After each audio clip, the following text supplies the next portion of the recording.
नमस्कार मित्रों, अपने हिंदी चैनल पर आप सबका स्वागत है। निबंध श्रृंखला में आज हम लोग बात करेंगे चित्र पर आधारित कहानी, घटना या लेख की। चित्र पर आधारित कहानी, घटना या निबंध लेख को लिखना जितना आसान है उतना कठिन भी है। कठिन इसलिए यदि चित्र को ठीक से नहीं पहचाना, उसकी व्याख्या ठीक ढंग से नहीं की तो फिर अंक भी कम ही मिलते हैं। ध्यान देने योग्य बात यह है कि सबसे पहले इसकी भूमिका तैयार करते समय बहुत ध्यान से हम चित्र को देखें। किसी एक तरफ से चित्र के एक एक भाग को ध्यान से देखते हुए उसका वर्णन करते जाएं। जैसे कि प्रस्तुत चित्र में हम देखेंगे कि कुछ लोग हैं, कूड़ेदान रखे हुए हैं, एक बागीचा लग रहा है जहाँ पेड़ पौधे हैं, महिलाएं हैं, पुरुष हैं, बच्चे हैं, सभी मानो सफाई का काम कर रहे हैं, कूड़ा कचरा को अलग अलग कूड़ेदान में रखने का काम कर रहे हैं। इस चित्र को देखकर लगता है कि यह एक स्वच्छता अभियान चलाने का दृश्य है। अब बच्चों, जब हम लोगों ने चित्र को देख लिया, उसका वर्णन कर दिया, तो यह उसकी भूमिका तैयार हो गई और अंतिम वाक्य हमने जोड़ा कि इस चित्र को देखते हुए ऐसा प्रतीत होता है कि यह स्वच्छ भारत अभियान है। यह स्वच्छता का संदेश दिया जा रहा है। यह प्रस्तावना आपका तैयार हो गया, भूमिका तैयार हो गई। इसके बाद हम आते हैं विषय विस्तार पर। जैसा कि मैंने आपको कहा, विषय विस्तार 2 से 3, 3 से 4 खंडों में होना ज़्यादा उचित होता है। विषय विस्तार में अब यदि हम किसी घटना का वर्णन करते हैं तो वह घटना कहाँ की है, कब की है, किस बात से संबंधित है, क्या उसमें मुख्य घटना घटी, कौन सी स्मरणीय बातें रह गई, उसका वर्णन करना अनिवार्य है। वह क्यों स्मरणीय है, इसका वर्णन करना उसमें अनिवार्य है। यदि हम कहानी लिखते हैं तो पात्रों की रचना करते हैं।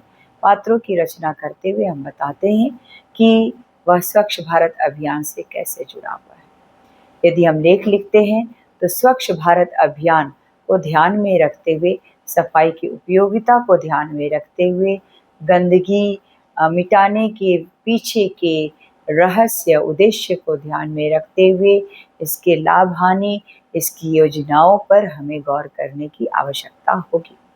इसमें किस तरह से लोग जनजीवन प्रभावित होते हैं और अपना योगदान देते हैं, इसको लिखने की आवश्यकता होगी। यह एक संपूर्ण निबंध लिखा जाएगा। इस तरह से हम इस अपने विषय विस्तार को आगे बढ़ा सकते हैं और एक एक खंड में हम लिखेंगे। हर खंड एक दूसरे से जुड़ा होगा, क्रमबद्ध होगा। और सबसे पहले हम एक रूपरेखा तैयार करेंगे निबंध की कि किस विषय की चर्चा करेंगे, किन किन बातों की चर्चा करेंगे, किस जगह की बात करेंगे, किस तरह की सफाई की बात करेंगे, कौन कौन से लोग उसमें शामिल होंगे, इस सफाई से क्या क्या लाभ, क्या क्या हानियां हो सकती हैं, कौन कौन सी योजनाएं हो सकती हैं, किस किस क्षेत्र में, किस किस राज्य में, जगह में सफाई अभियान सफल हुआ है, इसका हम वर्णन करेंगे तो हमारा निबंध उत्तम निबंध माना जाएगा।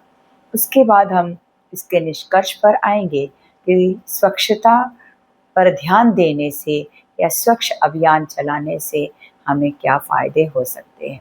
तो इस तरह से जब हम अपने निबंध को लिखेंगे, सबसे पहले खंड में जैसा कि मैंने कहा, प्रस्तावना या भूमिका में एक एक करके चित्रों का वर्णन करेंगे। चित्र में क्या क्या दिखाई दे रहा है, बारीकी से गौर से देखते हुए उसका हम वर्णन करते जाएंगे। एक तरफ से हम देखेंगे तो कुछ भी छूटने नहीं पाएगा और सभी चीज़ों को हम बारीकी से देखते हुए उसका वर्णन कर पाएंगे।